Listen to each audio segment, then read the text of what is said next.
네, 신일의 뉴스 정면 승부 일부 최고의 품격으로 시작할 텐데요. 오늘 나와주신 분 여러분이 너무나 잘 아시고 좋아하시는 분이죠. 국민의힘 김종혁 최고위원이십니다. 어서 오십시오. 안녕하십니까.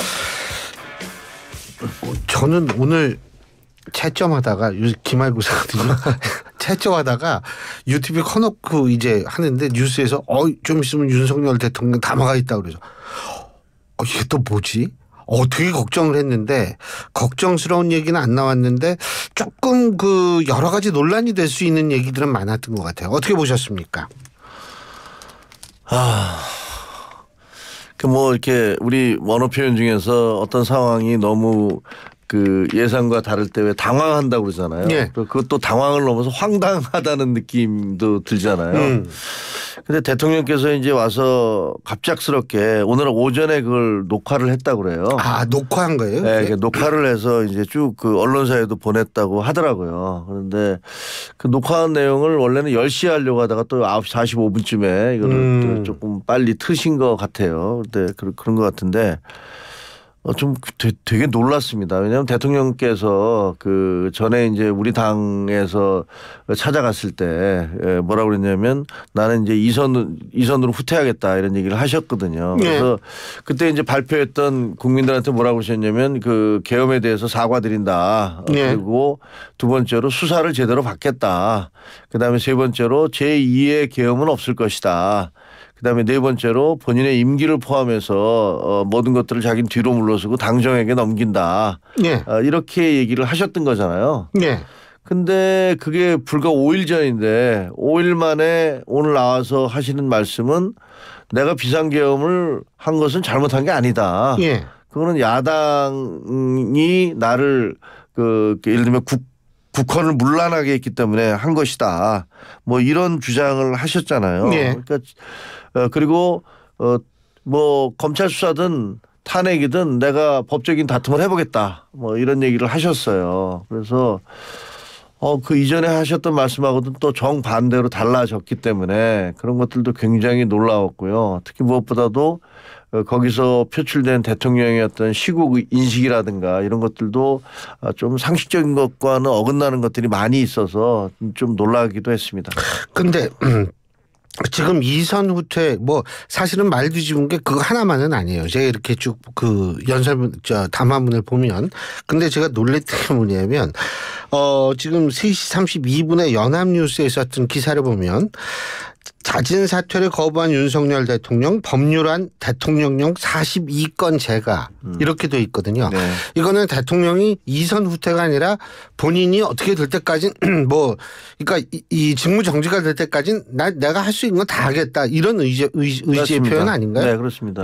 실제로 그렇게 이제 저도 그 기사를 봤는데 그러니까 대통령이 이제 국무회의에서 올라왔던 것들 뭐 쌓여있던 것들이겠죠. 그러니까 그것들 다 결재를 하셨다는 것은 나는 이제 대통령으로서 내 역할을 하겠다. 뭐 이런 말씀을 하시는 것 같아요. 그러니까 내일 모레 이제 탄핵 그러니까 탄핵 표결이 이루어지는데 거기서 만약에 탄핵 표결이 찬성되지 않으면 그러면 직무정지가 되지 않으면 이제 직무를 계속 하시겠고 그렇지 않으면 이제 검찰에서 또 지금 검찰하고 경찰 그리고 공수처에서 수사를 하고 있잖아요. 그래서 뭐 구속영장이 곧 발부될 것이다라는 그런 얘기들도 있거든요. 수사 속도가 굉장히 빠르기 때문에 그렇게 되면 또 이제 직무가 정지될 수 있지만 그 전까지는 나는 대통령으로서의 업무를 보겠다 이런 선언을 하신 거죠. 뭐 내일부터도 아마 계속 하실 것 같아요. 토요일은 쉬시나요? 그건 뭐 알 수가 없죠. 대통령이라는 게 뭐 업무라는 게 토요일 일요일을 뭐 따질 수 없는 거니까. 근데 이게 그런데 그 윤석열 대통령이 앞으로 그러니까 탄핵이 또 많이 지금 권성동 의원이 원내대표가 됐어요. 맞습니다. 그죠? 그러면 탄핵에 대해서 어떤 스탠스를 취할 거라고 예상하세요? 권성동 신임 원내대표는 뭐 본인이 분명히 얘기했어요. 그러니까 지금 우리 당론은 탄핵 부결이다. 이렇게 얘기를 했는데 그것도 좀 이상하게 돼버린 게 지금 우리 당에서 지난번에 만났을 때 대통령이 이선 후퇴하겠다고 하면서 내 임기를 포함해서 모든 것을 당에 맡긴다. 그리고 정부에 맡긴다 이렇게 얘기했잖아요. 그래서 저희가 TF 안정화 국정안정화 TF팀이라는 걸 만들어서 이따 4부에 나오게 될 3부에 나오게 될 이양수 의원이 TF 팀장이었어요. 그래서 거기서 만들어낸 게 2월이나 3월에 하야하고 그러면 그 두 달 뒤니까 4월, 4월이나 5월에 대선을 치르자라는 방식이었는데 그렇게 제기했더니 바로 대통령실에서 나는 차라리 탄핵을 당하는 게 낫겠다. 그럼 나를 차라리 탄핵시켜라라는 식의 반응이 나왔고 저희들이 여러 가지를 확인을 해봤더니 그게 그런 의사더라고요. 근데 그러면서 이제 오늘 또 담화를 통해서는 뭐 그게 탄핵이 됐든 수사가 됐든 나는 그거를 통해서 뭐 평가를 받겠다라고 얘기를 하고 계시니까 사실은 저희가 탄핵을 반대할 아무런 명분이 없는 거예요. 대통령 본인이 탄핵으로 헌법재판소에서 시비를 따져보겠다. 이렇게 시비를 가려보겠다고 하시니까 그런 면에서는 우리가 더 이상 그걸 막을 방법도 없는데 그러나 이제 권성동 원내대표는 신임 원내대표는 뭐 부결이 우리 당론이다. 이렇게 얘기를 하고 계시죠. 근데 그게 과연 의원들에게 투표장에 가지 마라. 들어가지 마라. 이거 당론이니까 라고까지 할 수 있을지의 여부는 모르겠어요. 왜냐하면 실제로 수많은 의원들이 내가 들어가서 부표를 던지는 안 된다는 표를 던지는 한이 있어도 투표장까지 안 가는 건 못하겠다라는 식의 의견 표시를 하고 계시거든요. 사실 우리가 이론적으로 따라서 국회의원은 헌법기관이라고 얘기하는데 그 헌법기관이라는 거 그만큼 독립성을 보장해 줘야 된다는 얘기인데. 그렇습니다. 이게 투표도 못하게 뭐 당론으로 이거는 상식적으로 이해가 안 되는데 자 지금 시점에서 원내대표가 중요한 이유는 만일 장동혁 최고위원이나 이런 분들이 사퇴를 할 경우에는 이게 이제 비대위 체제 그리고 이제 친윤 쪽은 다 사퇴하겠죠. 이렇게 되면 결국은 비대위로 넘어가는데 그 비대위를 구성하는 권한을 원내대표가 갖고 있기 때문이다. 이런 얘기들이 많거든요. 어떻게 보십니까? 뭐 그렇습니다. 지금 보면 현재 이제 최고위원이 6명인데요. 예. 그중에서 친윤이라고 불려지는 분이 이제 김재원 그다음에 김민전 의원, 그다음에 인요한 예. 이 세 분이시잖아요. 예. 그리고 이제 우리 쪽에 친한이라고 얘기하는 게 제가 이제 지명직이고 그렇죠. 그다음에 이제 선출직은 예. 장동혁 최고위원하고 예. 그다음에 진정호 최고위원하고 예. 이렇게 청년 있는데 당원 당규상 선출직 최고위원 4명이 사퇴를 하면은 지도부는 붕괴하게 돼 있습니다. 예. 그러니까 아까 얘기했던 친윤이라고 불려지는 그 세 분이 사퇴를 하고 이 중에서 진정호나 장동혁 그 중에서 한 분이 사퇴를 하면 지도부는 와해되는 거예요. 근데 이제 제가 보기에는 이제 친윤 그룹 쪽에서는 이런 얘기 하실 것 같아요. 이제 내일 모레 토요일 날 표결을 하게 되잖아요. 탄핵 찬반 투표를 하게 되는데 거기서 이 탄핵이 통과가 되면 그러면 그거를 근거 삼아서 몇몇 의원들이 그러니까 친윤계 최고위원들이 사퇴를 하고 그리고 거기에 장동영이나 진종호 중에 한 분을 어떻게 해서라도 끌어들여서 사퇴를 시켜서 그래서 이제 무산시키는데 그 명분은 자 대통령도 탄핵이 됐으니 지도부도 거기에 책임을 져야 된다. 뭐 이런 논리를 필 것 같아요. 근데 저는 사실은 그건 좀 너무 말이 안 된다고 생각하거든요. 왜 말이 안 되냐면 일단 비상계엄을 선포한 것이 정상적이고 합법이다라고 생각하는 사람이 얼마나 될지 모르겠어요. 그렇죠. 말이 안 되는 말을 안 되는 일을 하셨잖아요. 그거는 윤석열 대통령을 지지하시는 분들도 그게 말이 안 되는 짓이다. 그리고 무슨 민주당이 내 발목을 잡아서 그렇다라고 주장을 하셨잖아요. 근데 야당은 그런 거 하라고 있는 거예요, 원래. 원래 지금 민주당이 극악스럽게 그런 짓을 하고 있어요. 예를 들면 탄핵을 남발을 하고 있고 뭐 예를 들어 22명이나 탄핵을 올렸잖아요. 그러니까 그게 말이 됩니까? 검사 무슨 뭐 장관 뭐 모든 사람에 대해서 탄핵을 하고 있으니까 이건 말이 안 되는 짓을 하고 있다는 건 저도 패널로 나와서 극렬하게 비판을 했고 지적을 했어요. 그리고 예를 들면 예산안을 삭감 예산안하는 거 이거 다 비판했거든요. 근데 그렇다고 해서 그것이 내가 걔들이 그러니까 이걸로 내가 비상계엄을 내려야겠다라는 얘기는 말이 안 돼요. 그러니까 네가 날 너무 못 살게 굴어가지고 내가 이 흉기를 가지고 만약 위협을 해도 그게 행동에 합리화되느냐 그게 아니라는 말씀이시죠. 말이 안 되는 예. 거고요. 그리고 또 저희도 이제 민주당의 문재인 정권 때 저도 강력하게 비판을 했거든요. 그러니까 원래 야당과 여당은 그렇게 비판하고 자기들이 표를 많이 얻어서 그 다수당이 되면 상대방 괴롭히고 그래요. 우리가 이겨야 돼요. 그러니까. 그런데 제가 보기에 이재명 대표 그냥 놔뒀으면 내년 3, 4, 5월에 그 2심 재판이 나올 거 아니에요. 선거법 2심 재판이 내려지는데 그게 거의 실형으로 내려올 거란 말이에요. 그러면 민주당은 434억이라는 돈을 토해내야 되고 이재명 대표도 10년 동안 선거에 출마하지 못해요. 굉장히 어려운 상황이 되기 때문에 저희가 그 정권을 재창출할 수 있는 그런 좋은 기회가 생길 거란 말이에요. 근데 느닷없이 지금 이 비상계엄을 함으로 해서 모든 것이 블랙홀처럼 비상계엄으로 빨려 들어갔고 그다음에 어마어마한 후폭풍을 맞고 있지 않습니까? 그러니까 도대체 이 비상계엄이 무엇을 위해서 한 것인지 무슨 판단인지 이해가 잘 안 되거든요. 그리고 또 자기 주장 말씀하시는 건 오늘 설명을 하는 거는 선관위에 해킹이 있었다. 그런 주장을 하시잖아요. 근데 해킹하라고 그거에 대해서 얘기했는데도 제대로 이거를 조치도 안 했다. 뭐 이런 얘기를 하세요. 근데 그렇다고 그래서 그게 비상계엄의 무슨 근거가 된다고는 그러면서 말씀하시는 게 그러니 선거 결과를 어떻게 믿겠습니까? 이렇게 얘기를 하지 않습니까? 근데 본인도 사실은 그 시스템에서 대통령이 된 거 아니에요. 예, 그렇습니다. 그 대통령이 됐고 또 지방선거에서 우리가 압승을 했어요. 글쎄요. 그럼 그거는 또 어떻게 된 겁니까? 그러니까 이번 총선에서 저도 총선에서 뛰었습니다만 저희 여의도 연구에서 한 조사에서도 저희가 대패를 하는 걸로 나왔어요. 이거는 무슨 저쪽에 그 민주당과 가까운 여론조사 기관들이 예를 들면 뭐 김어준 씨가 한 여론조사가 아니고 우리 당에서 자체적으로 했던 여론조사에서도 우리가 대통령이 의정 갈등이 만들어지고 그다음에 담화한 거예요. 예, 네. 그 담화하고 그다음에 3월 달에 그 호주 대사로 그 이종섭 전 국방장관 내보내고 대파 소동이 벌어지고 그다음에 여사의 어떤 파우치백 논란이 생겨나고 이런 거 하고 난 다음에 저희가 지지도가 급락해 갖고 저희 내부에서 한 조사에서도 저희가 다 지는 걸로 나왔단 말이에요. 근데 그거를 대통령한테 보고를 했더니 대통령이 화를 벌컥 내면서 어떤 놈이 이런 조사를 하냐 이거 앞으로 이런 거 가져오지 마라 이렇게 했다는 거 아닙니까? 그러니까 아무도 그다음에 실질적으로 그런 조사 결과를 보내지 못했고 대통령에게는 계속 135석에서 145석까지 최소한 된다라는 그런 보고 내지는 그 선거 당일날까지도 그 용산에서 그런 생각을 하셨다는 거예요. 그렇게 주장을 했고.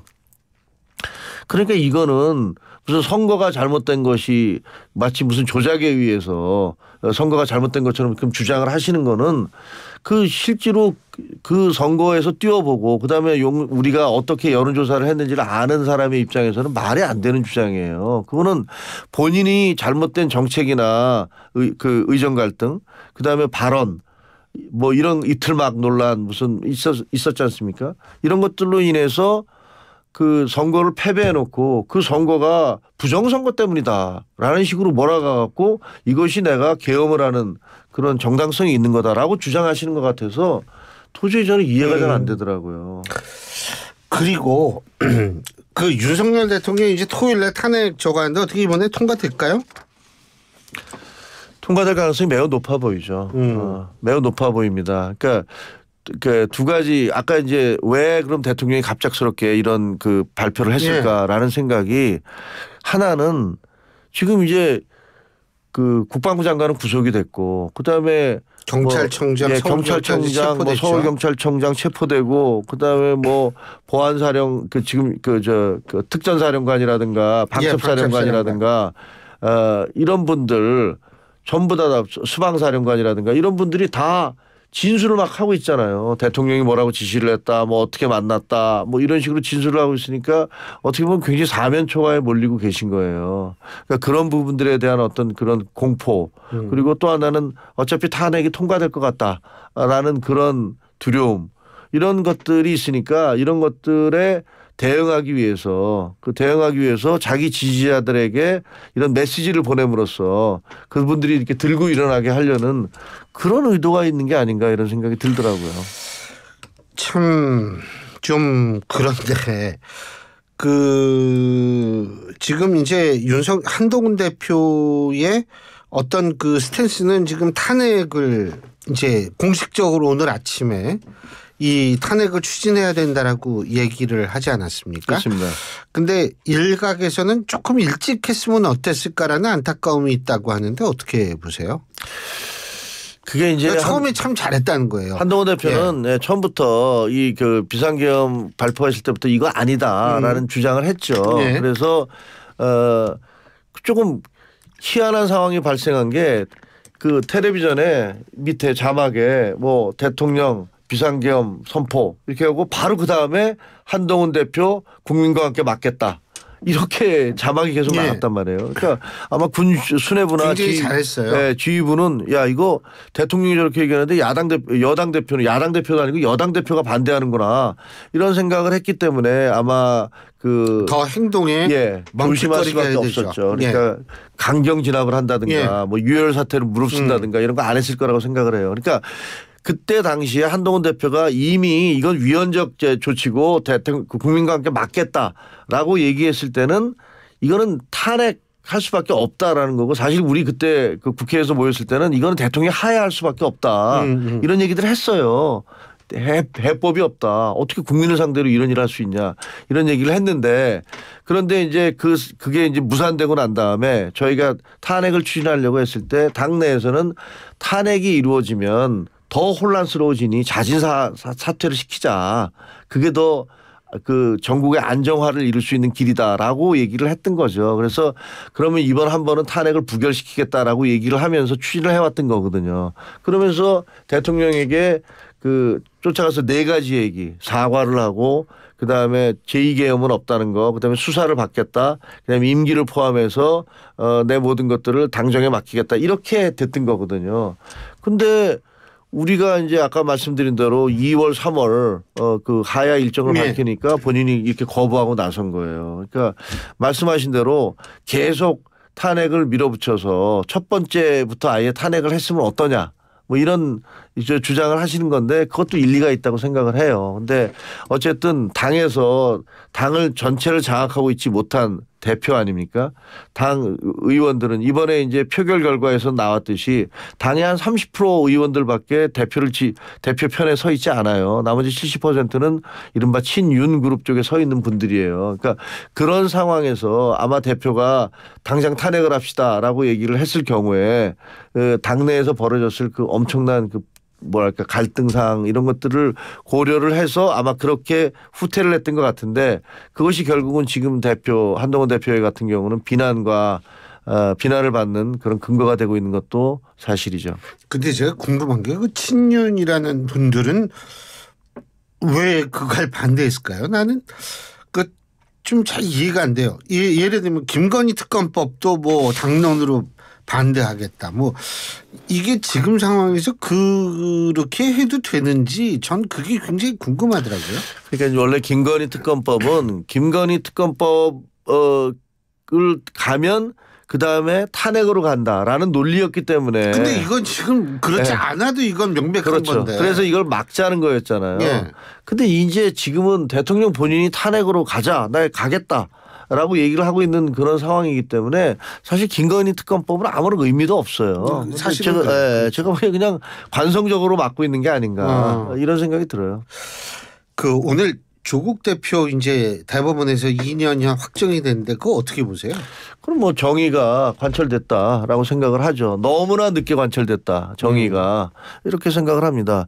1심과 2심 재판에서 조국 대표는 뭐 그 기자들이 질문을 답하면 경찰에 가서 얘기하겠다 그러고 경찰에 갔을 때는 검찰에 가서 얘기하겠다 그러고 검찰에 가서는 나는 여기서 얘기 못하고 재판장 가서 얘기하자 그러고 재판장 갔더니 묵비권 행사하고 뭐 이렇게 해왔던 거 아닙니까? 그 내로남불의 상징이었던 분인데 그분에 대해서 대법원 판결이 내려짐으로써 이제 내일 아마 수감되겠죠. 그런 걸 보면 내일 그러니까 이게 내일이 될 수도 있고 3일이 될 수도 있고 최장 일주일까지 되는 모양이에요. 아 그렇군요. 예. 그러면 뭐 언제 될지는 모르겠지만 뭐 그동안에 이제 조국 대표가 해왔던 자기가 뭐 그런 짓을 하지 않았다. 범죄를 저지르지 않았다라고 계속 주장해 왔잖아요. 근데 그 부인도 4년형을 받으셨고 또 본인도 2년형을 받아서 이제는 뭐 5년 동안 피선거권이 제한이 될 겁니다. 그렇게 되니까 뭐 저는 결과적으로는 뭐 정의가 승리했다라고 생각을 합니다. 근데 이제 솔직한 얘기로 이게 지금 정치권 특히 이제 조기 대선이라는 것을 지금 부인할 수 없는 상황인데 이것이 주는 함의가 있을 것 같아요. 그러겠죠. 일단 조국 대표는 어떻게 보면 그 이재명 대표의 라이벌일 수도 있었잖아요. 그리고 야권에서는 그런데 이제 한 사람은 이제 밀려난 거죠. 예. 그러니까 어떻게 보면 이제 이재명 대표의 입장이 더 강해졌다. 그렇게 볼 수도 있어요. 예. 그러니까 저희 당으로서는 그리고 상당한 어떤 그것이 그 한편으로는 정의가 구현됐다는 측면이 있지만 또 다른 한편에서는 악재가 될 수도 있는 그런 게 있는데 뭐 물론 이게 민주당에는 다른 주자들이 있긴 있어요. 뭐 김동연 경기도지사라든가 김부겸 전 총리라든가 김경수 전 경남지사라든가 뭐 이런 분들이 있지만 지금 상황에서 제가 보기에는 이 비상계엄이 내려진 이후에 이것이 실패한 다음에 그런 논의는 다 의미가 없어졌어요. 왜냐하면 여론조사에 뭐 제가 그렇죠. 수치를 얘기할 수는 없지만 보면은 뭐 그 이재명 대표에 대한 지지가 압도적으로 올라가고 있잖아요. 그거는 이제 어떻게 보면 그 이재명 대표가 멀쩡하게 피해자가 돼버린 거예요. 어떻게 보면 저희 입장에서 보기에는 이분은 거의 그 범죄 피의자인데 그리고 실질적으로 1심에서 유죄 판결을 받은 사람인데 이 사람이 갑자기 피해자가 돼버리고 이거 여권이 다 가해자가 돼버리는 이런 뭐 모양새가 연출이 됐거든요.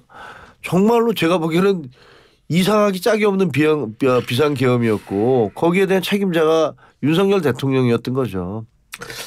아니 솔직한 얘기로 대한민국이 지금 국제사회에서 선진국이 됐다고 그러는데 자 보십시오.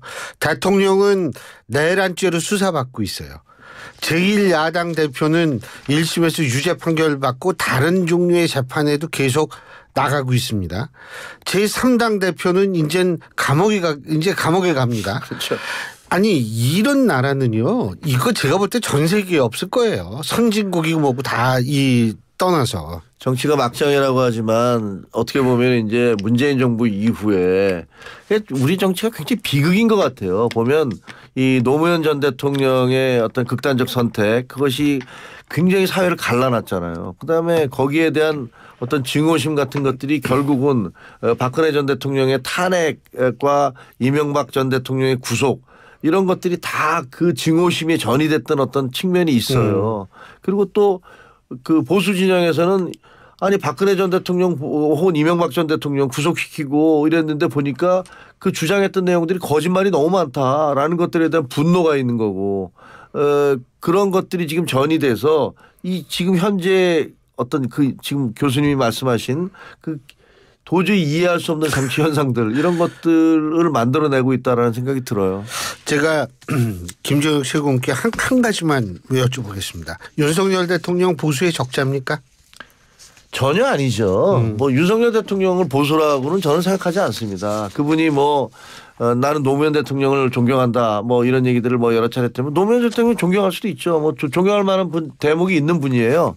그렇지만 그분이 지금까지 해왔던 것들은 지금 주장하는 것은 갑자기 본인이 무슨 보수의 뭐 수호자인 것처럼 얘기하면서 무슨 뭐 그 뭐 종북 세력 이런 얘기 하시지만 글쎄 이분이 그렇게 얘기하는 것이 무슨 철학적인 배경이 있어서 가치론적으로 얘기하는 걸까 아니면 본인의 권력을 공고하게 하기 위해서 응원군으로서 이분들을 그냥 끌어들이기 위해서 말을 하는 걸까 저는 후자라고 생각합니다. 알겠습니다. 자, 오늘 여러 가지로 싱숭생숭하고 그렇습니다. 바쁘실 텐데 나와주셔서 고맙습니다. 예. 감사합니다. 예. 예, 최고의 품격 지금까지 국민의힘 김종혁 최고위원이었습니다.